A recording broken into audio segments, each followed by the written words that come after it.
Bonjour tout le monde, je ne pourrais pas être avec vous aujourd'hui parce que j'ai été retenue par les élèves de Supinfo Caraïbes. Salut, amuse-toi bien.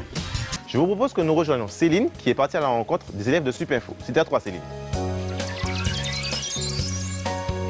Bonjour, aujourd'hui nous sommes à Supinfo et nous allons découvrir une formation destinée aux fans d'informatique et de nouvelles technologies. Supinfo Martinique existe depuis 2001 et c'est l'un des campus du réseau international Supinfo.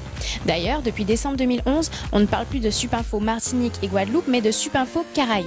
L'objectif est de prouver que la Guadeloupe et la Martinique sont capables de former des ingénieurs en informatique de niveau international. Donc, bonjour Madame Lingibé, pouvez-vous nous présenter en quelques mots les diplômes préparés par les élèves à la fin de leur cursus à Supinfo? Supinfo délivre un diplôme d'expert en informatique et système d'information. C'est un diplôme de niveau Bac plus 5, certifié par l'État au niveau 1. Donc c'est un diplôme qu'ils obtiennent après 5 ans d'études après le bac, ou éventuellement, pour ceux qui souhaitent rentrer en admission parallèle, après un BTS en 3e année, ou éventuellement après une licence en 4e année. Quelles sont les matières prédominantes durant ces années? Alors, Supinfo en fait intègre à son cursus toutes les matières qui concernent l'informatique. C'est un diplôme généraliste. Cependant, nos étudiants maîtrisent également les techniques de l'économie, des finances, du droit et du management. Justement, j'ai lu sur votre plaquette que le leitmotiv de l'école, c'est l'insertion des jeunes. Mais qu'est-ce qui est fait concrètement pour les aider à s'insérer dans la vie professionnelle? Alors, nous menons un partenariat avec les entreprises qui nous sollicitent et nous font parvenir leur offre de stage ou leur offre d'emploi.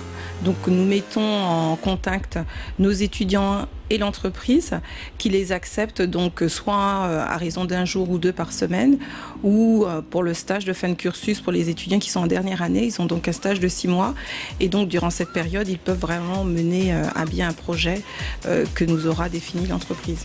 Bonjour François Xavier, donc tu es en quelle année ici toi? Bonjour Céline, je suis en 4e année à Supinfo. Je suis aussi responsable des relations publiques à Supinfo Caraïbes. Et pourquoi as-tu choisi Supinfo? J'ai choisi Supinfo parce que l'informatique, les nouvelles technologies, ça évolue vite. C'est ma passion, ça me fascine en fait. Ce qui m'a réellement séduit, c'est la possibilité de voyager dans plusieurs pays. Donc j'ai très bien commencé ici. Je suis parti 1 an à Bordeaux, je suis revenu et ma dernière année, je vais la faire à Montpellier. Et quelles sont tes perspectives d'avenir? Plus tard, je voudrais être chef de projet informatique. Concrètement, c'est mener un projet de son idée jusqu'à sa conception. Bonjour Monsieur François-Xavier Filin, vous êtes un ancien élève issu de la promo 2008 de Supinfo. Comment s'est passé votre cursus à Supinfo? J'ai effectué les 5 années au sein de Supinfo Caraïbes et à la suite de ces 5 années, j'ai décidé de fonder une entreprise avec un ami de promotion. Et nous sommes plutôt satisfaits du résultat, mais surtout en fait de l'expérience qu'on a pu obtenir et motivés pour la suite. Pour conclure, il faut garder à l'esprit que les priorités de Supinfo Caraïbes sont l'insertion professionnelle des jeunes, la qualité de la formation issue d'un réseau international et surtout la possibilité pour ces jeunes d'étudier à l'étranger durant ces 5 années. Pour plus de renseignements, rendez-vous sur www.supinfo.com.